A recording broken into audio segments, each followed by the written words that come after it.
Prirodna prihrana i zaštita biljaka je posebno aktuelna nakon sadnje biljaka u vrtu. Tražimo prirodne načine sa kojima ćemo biljkama osigurati povoljne uslove za razvoj.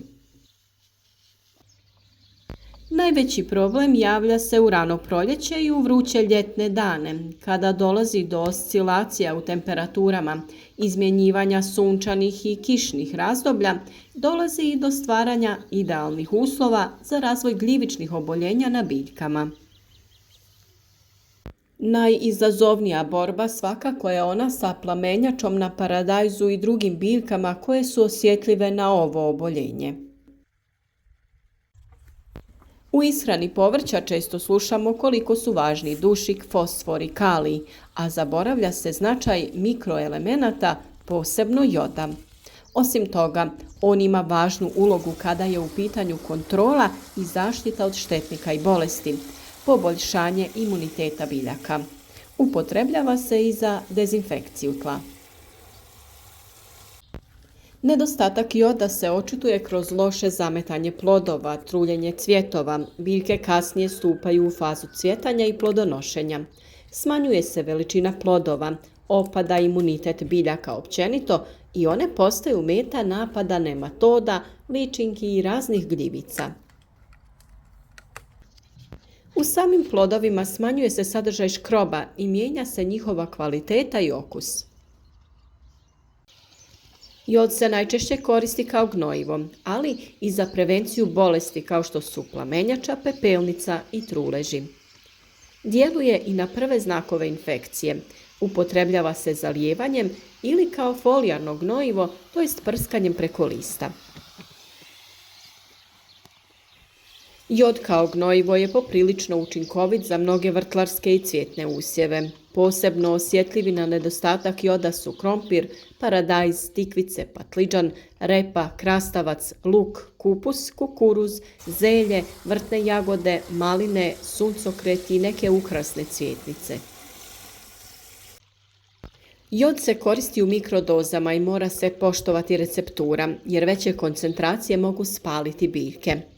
Kada ga upotrebljavamo za folijarnu prihranu ili tretiranje biljke, one moraju biti velike i jake, inače možemo izazvati štetne posljedice. Na presadnice se primjenjuje tek kada se ukorijene, jer su neke vrste izuzetno osjetljive, posebno patliđan. Ovo sredstvo također se ne koristi često. Prvo što možemo pripremiti od joda jeste otopina za zaštitu i gnojivo. Nakon sadnje rasada paradajza, patliđana, paprike, dobro je svaku biljku zaliti sa 1 litrom otopine koja se priprema tako što se u 10 litara vode ukapaju 3 kapi joda. Na taj način spriječiti ćemo razvoj različitih gljivica u tlu. Spore gljivica koje uzrokuju plamenjaču zadržavaju se upravo u tlu i kada se stvore pogodni uslovi, one prelaze na biljku i napadaju je. Pojavu ovog oboljenja zato prvo i primjećujemo na najnižim listovima na biljkama. No najznačajnija bolest zaštićenih prostora svakako je polijeganje rasada, ali se nerijetko pojavljuje i na otvorenom kada se stvore uslovi za njihov razvoj. Uzročnici polijeganja rasada su patogene gljivice iz roda Fitium, koji obuhvaća više od 100 različitih vrsta gljivica, pa napadaju gotovo svaku kulturnu biljku uzgajanu u zaštićenom prostoru. Biljke su obično napadnute u zoni korijenovog vrata ili prizemnim biljnim organima. Napadnute biljke poliježu, a rast im se zaustavlja. Iz tog razloga sve biljke koje posadite trebate zalijevati sa ovom otopinom kako bi spriječili razvoj svih gljivičnih oboljenja. Da biste spriječili pojavu plamenjače na paradajzu i krompiru, potrebno je da napravite sljedeći rastvor. 9 litara vode pomiješajte sa 1 litrom mlijeka ili surutke i dodajte toj tečnosti 40 kapi apotekarskog joda koji ima koncentraciju od 5%. Biljke je najbolje prskati ovim rastvorom 12 do 14 dana nakon presađivanja u zemljište, ukoliko se ranije nije pojavila neka vrsta oboljenja. Nastavite redovno prskanje svako 10 do 12 dana. Ako primijetite prve štete na biljkama izazvane plamenjačom, odmah te listove izvadite iz grma paradajza, a ostatak isprskajte ovom otopinom joda i ponavljajte prskanje svakih 5 dana. Rastvor na bazi joda odlično suzbija i pepelnicu, koja zna da izjeda biljku sporije, ali zato ne i bezopasnije od plamenjače. Od pepelnice najčešće oboljavaju krastavci, tikvice i bundeve. Ako primijetite prve znakove ove bolesti, počnite da tretirate usjeve sa ovim rastvorom, ali ipak najbolje je to raditi preventivno, prije pojave bolesti. Kao i uvijek naglašavam da je prskanje najbolje vršiti u večernjim satima nakon što se biljke ohlade, tako neće ostati posljedice na listovima od prskanja. Za krastavce se na 9 litara vode dodaje 1 litra mlijeka i 12 kapi joda. Okupajte biljke krastavaca i površinu okolnog zemljišta. To će pomoći u uništavanju spora plamenjače i pojave kloroze. Sprečava se i pojava praškaste plijesni, a postupak prskanja ponavlja se jednom u 7 dana dok simptomi bolesti ne nestanu. Napravite rastvor od 10 litara vode i 10 kapi joda, pa sa njim tretirajte korijen krastavca i spriječite truljenje koje je neizbježno tokom vrućeg i kišnog razdoblja. Svaki grm krastavca zalijte sa 1 litrom ovog rastvora.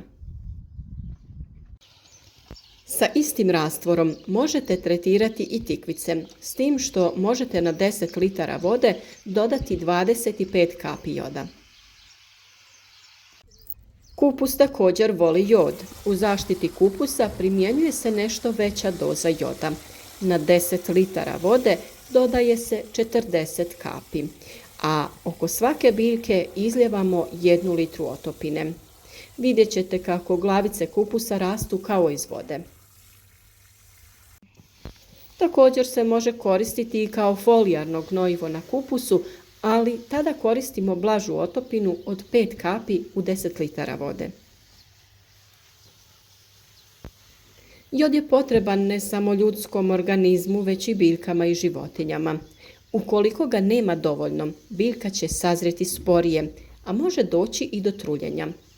Osim kao gnojivo u povrtnjaku, voćnjaku i vinogradu, koristi se i kao insekticid, sprečava nastanak gljivica, bakterija i virusa. Osim toga, navodnjavanje jodom sprečava kontaminaciju biljaka, a istodobno se povećava imunitet usjeva.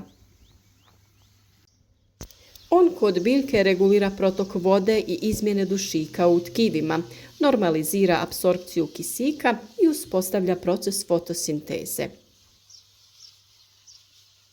Jako je dezinfekcijsko sredstvo i zbog toga se koristi samo onaj farmaceutski jod koji je 5% otopina. Mlade sadnice zalijevaju se ovom otopinom samo kada su presađene na novo mjesto i dovoljno su jake. On jača imunitet jagode i izvrstan je pokretač rasta. U proljeće, nakon što smo sigurni da više neće biti snijega i da se kompletno otopio, nasadi jagoda tretiraju se otopinom od 10 litara vode u kojoj smo dodali 10 kapi farmaceutskog joda. Postupak se obavlja 3 puta svakih 10 dana. Tretman ne samo da jača, nego i štiti biljku od sive truleži. Vrtlari također mogu učinkovito koristiti jod za borbu protiv insekata koji ugrožavaju nasade. Konkretno, otopina mlijeka i joda dobro pomaže protiv lisnih uši, koji se brzo šire na usjevima voća i povrća.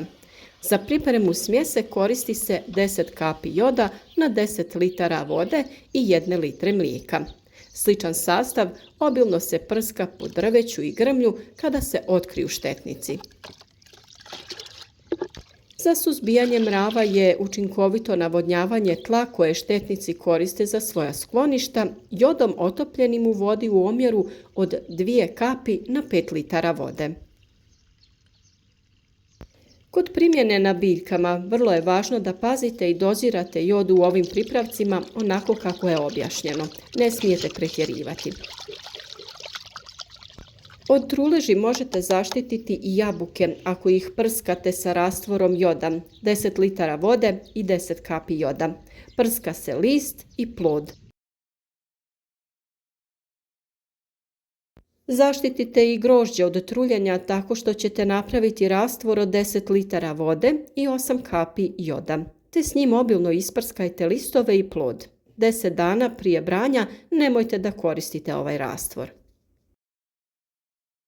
Premašite li navedene doze, tretman ponovite više puta nego što ste trebali ili ga koristite uz dodatna gnojiva bogata jodom, doći će do kontraučinka.